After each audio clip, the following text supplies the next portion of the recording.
Video और भी ज्यादा चमत्कार करने वाली है आपके सामने, क्योंकि आज इस वीडियो में आप सीखने वाले हैं सभी टेंसेस। एक सेंटेंस से मैं आपको सभी टेंस सिखा दूंगी, सभी तरीके के सेंटेंस बनाना सिखा दूंगी। तो गाइज अगर आप वीडियो में एंड तक बने रहे तो आपके लिए खास ट्रिक है जिसकी वजह से आप कभी भी गलत सेंटेंस नहीं बनाएंगे। तो उसके लिए आपको वीडियो में एंड तक बने रहना होगा। Hey guys, my name is Kanchan and you are watching me on English connection. जल्दी जल्दी चीजों को कंप्लीट करेंगे, बट हर एक चीज को मैं बारीकी से बताऊंगी, कोई भी चीज छूटने नहीं पाएगी, इसलिए आप भी वीडियो का एक भी सेकंड मत छोड़िएगा। तो सबसे पहले बात करेंगे कि टेंसेस क्या होते हैं। टेंसेस तीन तरीके के होते हैं, प्रेजेंट, पास्ट, फ्यूचर। क्या होते हैं? Present, past, future. उनके अंदर कैटेगरीज होती हैं, indefinite, continuous, perfect, perfect continuous. तो तीन के अंदर ये चार और इनके अंदर पांच पांच तरीके के सेंटेंसेस होते हैं। अफर्मेटिव यानी कि पॉजिटिव सेंटेंस, नेगेटिव, ठीक है, और इंट्रोगेटिव में 1 और 2 दो तरीके के इंट्रोगेटिव होते हैं, मैं बताऊंगी। और फिर होते हैं नेगेटिव इंट्रोगेटिव, जिसमें कि नकारात्मक भी शब्द आते हैं और साथ में प्रश्न भी पूछा जाता है। अब आगे बढ़ते हैं। सबसे ज्यादा जरूरी है हेल्पिंग वर्ब को सीखना। सारा गेम हेल्पिंग वर्ब का है। अगर हेल्पिंग वर्ब को शुरू में रख दिया तो क्वेश्चन बन जाता है। तो समझिएगा कि इनडेफिनिट में यूज होते हैं डू, डज, डिड, विल, शैल, और कंटिन्यूअस टेंसेस में यूज होते हैं इज, एम, आर, वॉज, वर, और साथ में विल के साथ बी लगा के यूज करते हैं। सब आगे समझेंगे आप। परफेक्ट में हम यूज करते हैं हैज, हैव, हैड। तो ये मेन हेल्पिंग वर्ब्स हैं। जब हम परफेक्ट कंटिन्यूअस में आते हैं तब हम इन्हीं के साथ हैज, हैव, हैड के साथ बीन का यूज कर लेते हैं। अब आते हैं मेन वर्ब पे। ये थे हेल्पिंग वर्ब। मेन वर्ब जो मेन क्रियाएं होती हैं वो तो ये होते हैं कि इनके फॉर्म्स होते हैं। जैसे वर्ब की फर्स्ट फॉर्म जो है ये मेन वर्ब होती है, इसकी सेकंड फॉर्म होती है और थर्ड फॉर्म होती है। जैसे कि प्ले वर्ब है, खेलना, इसकी सेकंड फॉर्म में ईडी लगा दिया, प्लेड, और थर्ड फॉर्म भी है प्लेड। ये आसान है। लेकिन इस तरीके से भी वर्ब होते हैं, जैसे कि राइट मीन्स लिखना, इसकी सेकंड फॉर्म है रोट और थर्ड फॉर्म है रिटन। तो ये याद करने पड़ते हैं। अब आपने समझ लिया हेल्पिंग और मेन वर्ब। अब समझिए पर्सन, जो आई, वी, यू, दे, इन्हें कैटेगराइज किया गया है। ये कहलाते हैं first, second, third person. First में आई और वी ये सिंगुलर है, ये प्लूरल है। सेकंड में सिर्फ यू है। थर्ड पर्सन सिंगुलर में ही, शी, इट या किसी का नाम है, किसी एक व्यक्ति का नाम। और थर्ड पर्सन प्लूरल में दे आता है। ठीक है। अब एक चीज जानना जरूरी है कि जब हम इनडेफिनिट टेंसेस के सेंटेंसेस बनाते हैं तो उसमें हम यूज करते हैं V1 का। ठीक है। उसके अलावा कुछ एक्सेप्शंस हैं, जैसे कि एक टेंस में आप पाएंगे कि हम V2 का भी यूज करेंगे। कहां पर मैं बताऊंगी। और जब हम कंटिन्यूअस में आएंगे तो इसमें हम वर्ब की फर्स्ट फॉर्म में ING लगाकर यूज करते हैं। और जब हम परफेक्ट में आते हैं तो हम यहाँ पर हमेशा वर्ब की थर्ड फॉर्म यूज करते हैं। और जब हम परफेक्ट कंटिन्यूअस में आते हैं तब हम यहाँ पर वर्ब की फर्स्ट फॉर्म में ING लगाकर ही यूज करते हैं, इस तरीके से। लेकिन फर्क यहाँ पर आप पाएंगे कुछ और होगा। तो गाइज वीडियो में इन तक बने रहे, सब चीजें समझेंगे। ये आपने चीजें समझ ली। अब स्ट्रक्चर देख लेते हैं। पॉजिटिव सेंटेंस, एक बेसिक सेंटेंस का स्ट्रक्चर होता है सब्जेक्ट, वर्ब, ऑब्जेक्ट। तो सबसे पहले सब्जेक्ट, फिर वर्ब आती है, फिर ऑब्जेक्ट। अब वर्ब में मैंने आपको बताया एक होती है हेल्पिंग वर्ब, दूसरी होती है मेन वर्ब। तो यहाँ पे दोनों है। अगर दोनों का यूज करते हैं तो पहले हेल्पिंग वर्ब फिर मेन वर्ब आता है। ये स्ट्रक्चर है। नेगेटिव में आएंगे तो सब्जेक्ट, फिर हेल्पिंग और मेन वर्ब के बीच में नॉट, फिर ऑब्जेक्ट। इंट्रोगेटिव में आएंगे सबसे पहले हेल्पिंग वर्ब को रख देंगे। वो इंट्रोगेटिव जिन्हें क्या करके सवाल पूछा जाए और जवाब में हाँ ना आए, उनके लिए ये स्ट्रक्चर है कि सबसे पहले हम हेल्पिंग वर्ब से शुरुआत करते हैं, फिर सब्जेक्ट, मेन वर्ब, फिर ऑब्जेक्ट। और जब हम क्वेश्चन वर्ड वाले इंट्रोगेटिव यूज करते हैं तब हम सबसे पहले क्वेश्चन वर्ड रखते हैं, तब उसके बाद वही स्ट्रक्चर होता है जो इसका है। यानी कि केवल एक बात का ध्यान रखना है कि जो इंट्रोगेटिव का स्ट्रक्चर है उसमें सबसे पहले आप क्वेश्चन वर्ड को रख दें। फिर आते हैं नेगेटिव इंट्रोगेटिव बनाते हैं। तो यहाँ पे आप ध्यान दें, नेगेटिव इंट्रोगेटिव जब इस स्ट्रक्चर के साथ बनेगा तो यहाँ पे सब्जेक्ट के बाद नॉट का यूज करेंगे। और जब इस स्ट्रक्चर में बनेगा तो भी हम सब्जेक्ट के बाद एक्स्ट्रा क्या लग रहा है, बस ये नॉट। तो यहाँ ये ध्यान देना है कि आपको सब्जेक्ट के बाद नॉट यूज करना है, तब मेन वर्ब यूज करना है। अब आते हैं कॉन्ट्रैक्शन में। कॉन्ट्रैक्शन किस चीज का? हेल्पिंग वर्ब और नॉट का कॉन्ट्रैक्शन। जैसे कि यहाँ पे हेल्पिंग वर्ब और नॉट है, तो मान लीजिए इज और नॉट है, तो इसका मैं कॉन्ट्रैक्ट करूंगी जब इन्हें, तो मैं बोलूंगी इजंट। ठीक है। यहां से ओ रिमूव होता है और यहीं अपॉस्ट्रोफी लगता है। तो ये तो पास पास में थे, जुड़ गए। यहां देखिए कि हेल्पिंग वर्ब यहां है और नॉट यहां है, बीच में सब्जेक्ट है। इन्हें कैसे जोड़ें? तो इस केस में आप ये कर सकते हैं, अगर क्वेश्चन वर्ड है तो ठीक है, आप हेल्पिंग वर्ब और नॉट को जोड़ेंगे। यानी इस केस में आप सब्जेक्ट के बाद नॉट नहीं रखेंगे, ये पहले जुड़ जाएगा इनके साथ, और फिर मेन वर्ब और ऑब्जेक्ट, उस तरीके से। क्लियर। कॉन्ट्रैक्शन समझना जरूरी था क्योंकि यहाँ गलतियां हो जाती हैं। अब एक एक करके हम चीजों को समझते जाएंगे और बहुत ही जल्दी, बहुत ही आसानी से सब कुछ सीधा सटीक आपके माइंड में बैठने वाला है, इसलिए देखते चलिए। प्रेजेंट इंडेफिनिट में मैंने क्या कहा था आपको कि हम सब में इंडेफिनिट में V1 यूज करते हैं। तो ही, शी, इट या किसी का नाम हो और सेंटेंस हो पॉजिटिव, तब हम वहां पर S लगा देंगे V1 में। ठीक है। और उसके अलावा ये आए तो हम एस नहीं लगाएंगे, सिर्फ V1 यूज करेंगे। और जैसे ही हम नेगेटिव या फिर इंटरोगेटिव बनाएंगे तब हम V1 ही यूज करते हैं और हेल्प लेते हैं डज और डू का, तब हम इनका सहारा लेते हैं डू और डज का। अब आप समझिए, वह पत्र लिखता है, जो काम रिपीट होता है, ता है, ती है, ते है आते हैं, वो प्रेजेंट इंडेफिनिट के कहलाते हैं। इससे आप पहचान जाएंगे। अब इसमें हम यूज करने वाले हैं, क्योंकि मैंने कहा कि V1 में एस लगाएंगे, अगर इसमें से कुछ है तो ये ही है तो हम बोलेंगे ही राइट्स अ लेटर। अगर यू होता तो एस ना लगाते, बोलते you write a letter. Clear. अब नेगेटिव जब बनाएंगे ये नहीं, तब हम यूज करेंगे डज का, ही के साथ does. He does not write a letter. तो हेल्पिंग वर्ब मेन वर्ब के बीच में नॉट। शुरू में बता रही हूँ, स्ट्रक्चर को बहुत अच्छे से समझिएगा। फिर आते हैं, एक बनाते हैं हम इंट्रोगेटिव। तो क्या से पूछ रही हूँ, क्या वह पत्र लिखता है, जवाब हाँ या ना में मिलने वाला है, तो हम पहले क्या रखेंगे, helping verb. Does he write a letter. तो देखिए बस इसमें से आपको ये बाहर कर देना, यहाँ नेगेटिव था लेकिन यहाँ नहीं है, नहीं इसलिए नहीं आ रहा। Does he write a letter. अब है वह पत्र क्यों लिखता है, तो क्यों क्वेश्चन वर्ड सबसे पहले इसको ले जाइए, वाई, फिर आगे वही है जो ऊपर आप देख रहे हैं, why does he write a letter. Clear हुआ। अब एक देख लेते हैं नेगेटिव इंट्रोगेटिव, वह पत्र क्यों नहीं लिखता है, दोनों आ गए यहाँ। Why does he not write a letter. तो यहाँ पे देखिए हमने नॉट कहाँ रखा है, सब्जेक्ट के बाद। ठीक है। अब इसके लिए आपके लिए एक होमवर्क अभी अभी करना है आपको। डज नॉट के कॉन्ट्रैक्शन के साथ आप लिखिए इसी सेंटेंस को। जब हम डज और नॉट को कॉन्ट्रैक्ट करेंगे तो क्या आएगा, मैंने आपको बताया, तब हम इन दोनों को जोड़ के सब्जेक्ट से पहले रखते हैं। इसे फटाफट कमेंट सेक्शन में लिखिए, आपकी प्रैक्टिस हो जाएगी। अब आते हैं पास्ट इंडेफिनिट। पास्ट इंडेफिनिट में हम सब के साथ, जितने भी यहाँ पे आप देख रहे हैं पर्सन या किसी का नाम है, सबके साथ हम वर्ब की सेकेंड फॉर्म यूज करते हैं पॉजिटिव सेंटेंस में। जैसे ही नेगेटिव या इंट्रोगेटिव बनाएंगे हम डिड का यूज करेंगे, और तब हम डिड के साथ V1 यूज करेंगे जैसे मैंने कहा। तो V2 सिर्फ और सिर्फ पास्ट इंडेफिनिट के पॉजिटिव सेंटेंस में यूज होता है। उसने पत्र लिखा, सेकेंड फॉर्म यूज करनी है, ही रोट अ लेटर। अब जब नेगेटिव बनाएंगे तो रोट नहीं आएगा, उसने पत्र नहीं लिखा, क्या बोलेंगे, he did not write a letter. Clear. Structure आप समझ ही चुके हैं। अब क्या उसने पत्र लिखा, डिड को पहले ले जाइए, did he write a letter, तो डिड के साथ V1। अब आते हैं उसने पत्र क्यों लिखा, क्योंकि इंग्लिश सबसे पहले, why did he write a letter. Clear हुआ। अब देखिए नेगेटिव इंट्रोगेटिव बना लेते हैं, क्यों नहीं, तो why did he not write a letter. Clear हो गया अब आपके लिए। अब एक और आपके लिए सवाल, डिड नॉट के कॉन्ट्रैक्शन के साथ आप लिखिए कमेंट सेक्शन में, इसी सेंटेंस को डिड और नॉट के कॉन्ट्रैक्शन के साथ लिखना है। जल्दी से करिए, आपकी प्रैक्टिस हो जाएगी। फ्यूचर इंडेफिनिट में आते हैं, यहाँ हम यूज करते हैं शैल और विल का। आई वी के साथ शैल, बाकी सब के साथ विल, लेकिन मॉडर्न इंग्लिश में आई और वी के साथ भी विल का यूज कर सकते हैं, इसलिए इसे मैंने इसी कैटेगरी में रखा है। तो आराम से आप सबके साथ विल का यूज कीजिए। वह पत्र लिखेगा, यहाँ हम बोल रहे हैं he will write a letter. तो सिंपल, यहाँ आपको कुछ टेंशन नहीं लेनी, यहाँ वर्ब की फर्स्ट फॉर्म यूज करनी और हेल्पिंग वर्ब साथ में आ रही है। पॉजिटिव में भी वह पत्र नहीं लिखेगा, he won't write a letter. Won't क्या है, विल और नॉट का कॉन्ट्रैक्शन है, इसकी स्पेलिंग बदल जाती है, इसलिए मैंने इसे लिख के दिखा दिया, याद रखिएगा। विल नॉट का कॉन्ट्रैक्शन वोंट। फिर आते हैं क्या वह पत्र लिखेगा, विल को सबसे पहले ले जाएंगे, will he write a letter. फिर वह पत्र कैसे लिखेगा, कैसे की English how, how will he write a letter. अब वह पत्र कैसे नहीं लिखेगा, negative interrogative, how will he not write a letter. अब विल नॉट के कॉन्ट्रैक्शन जो मैंने आपको बताया कि क्या होता है, इसके साथ आपको लिखना है कमेंट सेक्शन में। एक बार फिर से देख लीजिए, आप रोक सकते हैं, वीडियो को पॉज करते जाइए और लिखते जाइए ताकि आपकी प्रैक्टिस होती जाए। अब आते हैं कंटिन्यूअस में। इनडेफिनिट क्लियर हो गया। कंटिन्यूअस में आते हैं तो यहाँ पे हम यूज करते हैं एम, इज और आर। एम सिर्फ और सिर्फ आई के साथ यूज होता है, ही शी इट या किसी के नाम के साथ इज यूज होता है, वी यू दे के साथ आर यूज होता है। वह पत्र लिख रहा है, यहाँ पे काम कंटिन्यू रहता है, जारी है, तो मैं क्या बोलूंगी, ही इज। मैंने बताया आपको कंटिन्यूअस में सब में आप आईएनजी जोड़ेंगे मेन वर्ब के साथ, तो राइट के साथ ING, writing, he is writing a letter. ये तो बहुत ही आसान टेंस है। वह पत्र नहीं लिख रहा है, he is not writing a letter, तो हेल्पिंग वर्ब मेन वर्ब के बीच में नॉट। फिर आएंगे क्या वह पत्र लिख रहा है, इसको सबसे पहले ले जाइए, is he writing a letter. अब आते हैं वह पत्र कैसे लिख रहा है, how, how is he writing a letter.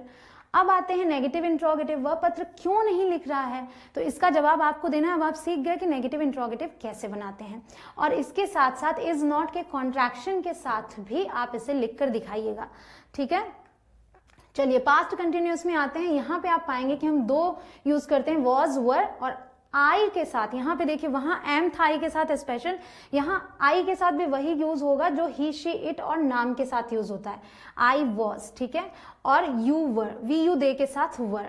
अब देखिए वह पत्र लिख रहा था, he was writing a letter, he के साथ वॉज, यू होता तो वर आ जाता, you were writing a letter. वह पत्र नहीं लिख रहा था, वॉज नॉट राइटिंग, सिंपल। अब क्या वह पत्र लिख रहा था, वॉज को पहले ले जाइए, was he writing a letter, simple. अब क्वेश्चन वर्ड के साथ वह पत्र कब लिख रहा था, कब की English, when was he writing a letter. अब देखिए वह पत्र कब नहीं लिख रहा था, तो व्हेन और सब्जेक्ट के बाद नॉट लगाएंगे। इसको आपको करना है कमेंट सेक्शन में, ठीक है। चलिए फ्यूचर कंटिन्यूअस में आते हैं, और फ्यूचर कंटिन्यूअस में जो आपने देखा कि हम फ्यूचर में विल शैल का यूज कर रहे थे इंडेफिनिट में, यहाँ हम बी साथ में जोड़ देंगे, और आई वी के साथ शैल भी यूज करिए, बाकी सबके साथ विल भी, और मैंने बताया आपसे कि आई वी के साथ भी विल भी यूज कर सकते हैं। वह पत्र लिख रहा होगा, ये हम कब यूज करते हैं सेंटेंस, जैसे मैंने मान लीजिए बोल दिया कि कल दोपहर 2 बजे वह पत्र लिख रहा होगा, तो किसी समय पे ये काम जारी रहेगा, तो हम बोलेंगे he will be writing a letter. अब आप पा रहे हैं कि हम हेल्पिंग वर्ब 2 वर्ड के यूज कर रहे हैं, अभी तक सिंगल थे, है ना। अब देख रहे हैं विल के साथ बी लगा हुआ है, तो यहाँ नॉट के लिए समझना है कि विल नॉट बी लगाएंगे या विल बी नॉट लगाएंगे। तो देखिए वह पत्र नहीं के लिए ही विल नॉट बी, तो विल और बी के बीच में नॉट लगेगा, इस बात का ध्यान रखिएगा, will not be writing a letter. क्या वह पत्र लिख, तो यहां भी ये ही जो है विल और बी के बीच में आएगा, हम ये नहीं बोलेंगे will be he writing a letter, will he be writing a letter, clear. तो जब 2 वर्ड की आए तो पहले वाले के बाद आपको जो भी चीज डालनी है पहले वाले के बाद डालनी है, यानी कि नॉट डालना है तो, और सब्जेक्ट डालना है तो, he will be writing a letter, clear. क्या वह पत्र नहीं लिख रहा होगा, will he be not writing a letter. क्या ये सही लग रहा है, ये गलत है गाइस, क्योंकि जैसा कि मैंने कहा जो भी चीज आएगी विल बी के बीच में आएगी, तो यहाँ सब्जेक्ट और नॉट दोनों को आना है, और विल बी के बीच में आना है। सही क्या होगा, विल ही नॉट बी, तो देखिए विल यहाँ है, बी यहाँ है, ही और नॉट दोनों बीच में आए, will he not be writing a letter, clear हो गया। वह पत्र क्यों लिख रहा होगा, why will he be writing a letter. अब आगे आपके लिए प्रेजेंट परफेक्ट कंटिन्यूअस आपके लिए पूरे हो गए, यहां मैंने आपसे क्वेश्चन नहीं पूछा, समझना जरूरी था, आगे पूछूंगी। Present perfect he she it name, इनके साथ हैज, और सबके साथ आई वी यू दे के साथ हैव, और साथ में वर्ब की थर्ड फॉर्म, तो उसने पत्र लिखा है। प्रेजेंट परफेक्ट हम यूज करते हैं जब कोई काम पूरा हो चुका है, तो हमेशा चुका है चुकी है ऐसा सेंस नहीं आता, आ है, ई है, ए है, ऐसे भी साउंड आते हैं, लिखा है यानी आ है, ठीक है। तो ये साउंड आया, समझ लीजिए अभी से कनेक्टेड है, प्रेजेंट परफेक्ट है। ही हैज फिर रिटन अ लेटर, तो हैज के साथ थर्ड फॉर्म, यू होता you have written a letter, they होता they have written a letter, हमेशा थर्ड फॉर्म यूज होगी सभी परफेक्ट टेंसेस में। उसने पत्र नहीं लिखा है, हैज और रिटन के बीच में नॉट लगा दिया, क्लियर। अब देखिए क्या उसने पत्र लिखा है, हैज को पहले ले जाइए, has he written a letter. अब उसने पत्र क्यों लिखा है, क्यों को इंग्लिश सबसे पहले, why has he written a letter. अब पास्ट परफेक्ट में आते हैं, यहां पे सब के साथ हम यूज करेंगे हैड का, और इसके साथ भी वर्ब के थर्ड फॉर्म, उसने पत्र लिखा था, ठीक है, तो लिखा था बोल रहे हैं। अब देखिए he had written a letter, इसकी भी पहचान चुका था, चुकी थी, चुके थे, या फिर आ था, ई थी, ए थे जैसे साउंड आए। ही हैड के साथ वर्ब के थर्ड फॉर्म, नॉट बनाना है, उसने पत्र नहीं लिखा, बस इन दोनों के बीच में नॉट लगा दिया। अब क्या से करेंगे अगर सवाल, क्या उसने पत्र लिखा, हैड पहले ले जाइए, had he written a letter. अब देखिए उसने पत्र कब की इंग्लिश पहले कब लिखा था, when had he written a letter, clear हो गया। अब फ्यूचर परफेक्ट में आते हैं, और इसके साथ एक चीज और बता दूं कि यहां पे आप इंट्रोगेटिव नेगेटिव इंट्रोगेटिव बना सकते हैं बड़े आराम से, आपको ट्राई करते रहना है। फ्यूचर परफेक्ट में आते हैं, यहां सबके साथ आप विल हैव यूज कीजिए, आई और वी के साथ शैल हैव यूज कर सकते हैं, लेकिन जब एक चीज आसान हो रही है तो उसे आसान ही रहने देते हैं, सबके साथ विल हैव यूज कीजिए। फ्यूचर परफेक्ट में सेंटेंस है वह 2 बजे तक पत्र लिख चुका होगा, कोई काम कंप्लीट होने की बात होती है परफेक्ट में, तो मैंने टाइम दे दिया कि वो 2 बजे तक पत्र लिख चुका होगा। He will have written a letter by 2 o'clock, तक के लिए बाय, तो इस तरीके से आपने यहां भी देखा कि हम विल हैव यूज कर रहे हैं, ठीक है, 2 वर्ड वाले, तो जो भी आएगा विल और हैव के बीच में आएगा, चाहे सब्जेक्ट हो चाहे नॉट हो। देखिए नेगेटिव, वह 2 बजे तक पत्र नहीं लिख चुका होगा, he will not have written a letter by 2 o'clock।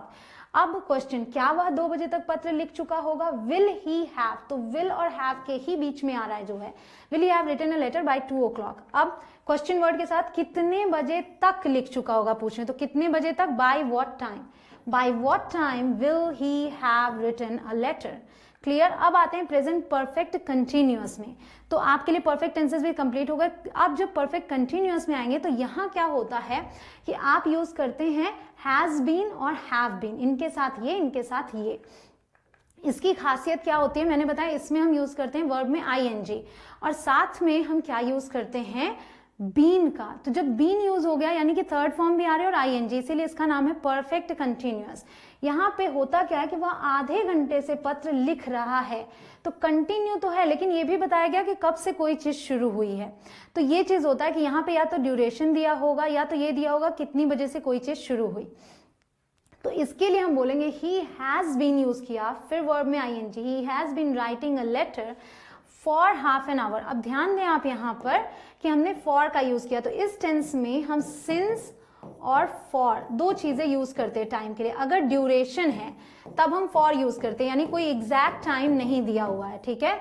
और सिंस हम यूज करते हैं जब कोई भी एग्जैक्ट पॉइंट इन टाइम दिया है। अगर मैं बोलती वह 2 बजे से पत्र लिख रहा है, तब मैं बोलती he has been writing a letter since 2 o'clock, exact timing, या फिर सिंस मंडे, सोमवार से। लेकिन हमने ड्यूरेशन दी है कि आधे घंटे से या फिर 2 घंटे से, तब हम फॉर का यूज करेंगे। अब नेगेटिव आते हैं, वह आधे घंटे से पत्र नहीं लिख रहा है, तो नॉट कहाँ आएगा, हैज और बीन के बीच में आएगा। He has not been writing a letter for half an hour. Clear? अब जब प्रश्न बनाएंगे क्या वह आधे घंटे से, तो has को सबसे पहले ले जाएंगे, फिर he और been। Has he been writing a letter for half an hour? अब क्वेश्चन वर्ड के साथ वह आधे घंटे से पत्र क्यों लिख रहा है, Why has he been writing a letter for half an hour? Clear? अब देखिए नेगेटिव इंट्रोगेटिव, वह आधे घंटे से पत्र क्यों नहीं लिख रहा है, ये आपको बनाना है। जल्दी से कमेंट सेक्शन में इसकी इंग्लिश आपको लिखनी है। अब आते हैं पास्ट परफेक्ट कंटिन्यूअस में, तो यहाँ पे आप पाएंगे कि इन सब के साथ आप यूज करेंगे हैड बीन, फिर वर्ब में आईएनजी। तो सवाल, वह आधे घंटे से पत्र लिख रहा था, ये एक पॉजिटिव सेंटेंस है। ही हैड बीन, अब था है ना, लिख रहा था। He had been writing a letter for half an hour. Negative बनाएंगे had और been के बीच में not. He had not been writing a letter for half an hour. अब इंट्रोगेटिव, क्या वह आधे घंटे से, तो had he been writing a letter for half an hour. अब आएंगे आगे क्वेश्चन वर्ड के साथ, वह आधे घंटे से पत्र क्यों, तो why. Why had he been writing a letter for half an hour? Clear हुआ। अब देखिए वहां तक आप समझ गए। अब यहाँ पे आप पाएंगे कि 3 वर्ड, अभी तक आपने 2 वर्ड के हेल्पिंग वर्ब देख लिए, साथ में थे, तो आपने बीच में उनके नॉट या फिर सब्जेक्ट डाल दिया। यहाँ पर इन सब के साथ हम यूज कर सकते हैं विल हैव बीन, और आई और वी के साथ शैल हैव बीन भी आप यूज करते हैं, आपके ऊपर है। तो यहाँ देखिए हमने यूज किया विल हैव बीन यूज करना है, तो यहाँ पे नॉट कहाँ पर आएगा, यहाँ पे सब्जेक्ट कहाँ आएगा, विल और हैव के बीच में या हैव और बीन के बीच में, देखते हैं। तो देखिए वह आधे घंटे से पत्र लिख रहा होगा, यहाँ सिचुएशन ये है कि मैंने मान लीजिए कल कह दिया कल 2 बजे, कल दोपहर 2 बजे वह आधे घंटे से पत्र लिख रहा होगा। किसी समय पे वो काम किसी समय से शुरू होकर जारी रहेगा। तो अब देखिए ही विल हैव बीन, ये तो लिखा, राइटिंग अ लेटर ये भी समझ आ गया। नेगेटिव में क्या करना है, नॉट कहाँ लाना है, तो विल के बाद ही लाएंगे, यानी कि जब भी 2 या 3 क्या है, आपको पहले वाले वर्ड के बीच में लाना है, पहले वाले वर्ड के बाद में लाना है। तो पहला वर्ड विल है तो इसके बाद ही सब चीज जुड़ेगा। He will not have been writing a letter for half an hour. Question पूछेंगे तो देखिए will he have been writing a letter for half an hour, क्या से शुरू था, क्वेश्चन वर्ड के साथ वह आधे घंटे से पत्र क्यों लिख रहा होगा, why will he have been writing a letter for half an hour. Clear हो गया अब आपके लिए।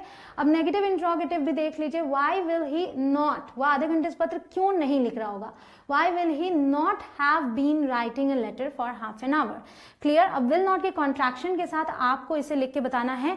तो इस तरीके से आपने इंडेफिनिट से लेके परफेक्ट कंटिन्यूअस तक सब कुछ समझ लिया। एक बार वीडियो को फिर से देख लेंगे, सब कुछ समझ में आ जाएगा। अब गाइज इस तरीके से ये वीडियो तो कंप्लीट होती है, लेकिन जो मैंने ट्रिक कही थी आपको वो देना बाकी है। तो मैंने आपको बताया कि हेल्पिंग वर्ब मैंने शुरू में बताया कि सबसे ज्यादा जरूरी है इन्हें समझना। तो देखिएगा कि याद करने की बजाय जो मैं इधर लिख रही थी उन्हें याद करें कि ही के साथ ये, शी के साथ ये, आई के साथ ये, वी के साथ, इस चीज को समझ लीजिए, कभी गलती नहीं होगी। ही, शी, इट और सिंगुलर प्लूरल में डिवाइड कर लेते हैं। सिंगुलर यानी एक वचन, प्लूरल यानी बहुवचन। वह, ही, शी, इट, यह किसी एक व्यक्ति का नाम, सब सिंगुलर है, एक वचन है। इनके साथ ये एस वाले वर्ड्स आते हैं। तो देखिए डज में भी एस, यहाँ भी, यहाँ भी, यहाँ भी। आप पाएंगे इसमें जितने भी एस वाले हैं वो इस कैटेगरी में हैं। तो सिंगुलर के साथ सिंगुलर वर्ब, एस वाले वर्ब सिंगुलर हैं सारे, ये याद रखिएगा। सिंगुलर सब्जेक्ट के साथ सिंगुलर वर्ब आती है। अब आप कहेंगे आई एक्सेप्शन है, तो मैं बताती हूँ वी और दे प्लूरल है। वी मीन्स हम, दे मीन्स वे, तो इनके साथ डू बिना एस वाले वर्ब्स आएंगे, आर, वर, हैव, इनमें एस कहीं नहीं है, तो ये प्लूरल है। सब्जेक्ट और वर्ब में उल्टा होता है, सब्जेक्ट में एस लगाओ प्लूरल हो जाता है, वर्ब में एस लगाओ सिंगुलर हो जाता है, याद रखिएगा। अब आई भी तो सिंगुलर है, लेकिन आई एक एक्सेप्शन है, आई के साथ प्लूरल वाली वर्ब आती है हमेशा, लेकिन दो जगहें छोड़ के। एक मैंने बताया एम बना है, इसके लिए कंटिन्यूअस में यूज करते हैं आप, और वॉज भी। पास्ट कंटिन्यूअस में जब आप वॉज यूज करते हैं, या फिर प्रेजेंट इंडेफिनिट में सिंपल सेंटेंसेज हैं जैसे कि आई वॉज हैप्पी, तो एम और वॉज को छोड़ के हमेशा इसके साथ प्लूरल वर्ब यूज कीजिए, आई डू, आई हैव, इस तरीके से। और यू एक ऐसा एक्सेप्शन है, ये आसान है, ये सिंगुलर प्लूरल दोनों के लिए यू यूज होता है, यानी आप अकेले हैं तो भी मैं कहूंगी यू, आप कई लोग हैं तो भी मैं कहूंगी यू, और इनके साथ हमेशा यू के साथ प्लूरल वर्ब आती है, इसके साथ कभी सिंगुलर वर्ब नहीं आती। उम्मीद करती हूँ कि अभी तक आपने ऐप को डाउनलोड कर लिया होगा, और ये भी उम्मीद करती हूँ कि इस वीडियो को आप इतना शेयर करेंगे, अपने सभी फ्रेंड्स फैमिली के साथ शेयर करेंगे, ताकि जिन्हें भी ये लगता है कि टेंस सीखना मुश्किल है, उनके लिए ये बात झूठी साबित हो। मैं चाहती हूँ कि लोग कहें कि इंग्लिश आसान है, टेंसेस सीखना तो बहुत ही आसान है, और टेंसेस के बेसिस पे हम डेली बोलते हैं। तो गाइस ज्यादा से ज्यादा शेयर कीजिए इस वीडियो को, और हाँ, अगर वीडियो पसंद आई तो लाइक जरूर